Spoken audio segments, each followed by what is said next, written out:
భక్తి ప్రియా భక్తి గమ్య భక్తి వశ్యా భయాపహ.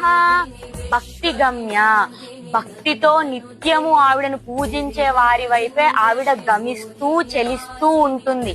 భక్తి గమ్య, ఆవిడ యొక్క గమ్య స్థానం భక్తియే, అందుకే భక్తి గమ్య. భక్తి వశ్య, శుద్ధమైన నిర్మల భక్తికి అమ్మవారు వశ్యురాలవుతుంది. భక్తి వశ్య, రామకృష్ణ పరమహంస స్వామి అమ్మవారి ముందు ప్రసాదం పెట్టి నువ్వు తింటే తప్ప నేను తినను తల్లి అని కూర్చుంటే అమ్మవారు కైలాసాన్ని విడిచి స్వామి కోసం నేలపైకి వచ్చి అమ్మవారి యొక్క భోజనాన్ని భుజించారండి.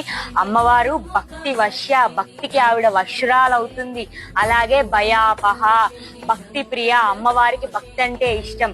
భక్తి గమ్య, భక్తి వైపే ఆవిడ గమిస్తూ ఉంటుంది. భక్తి వశ్య, భక్తికి ఆవిడ వశ్యురాలవుతుంది. భయాపహ, మన భయాలన్నీ పోగొడుతుంది.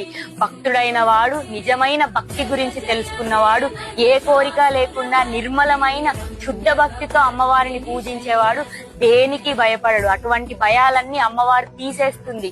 భయాపహ, భక్తి ప్రియ భక్తి గమ్య భక్తి వశ్య భయాపహ. శ్రీమాత్రే.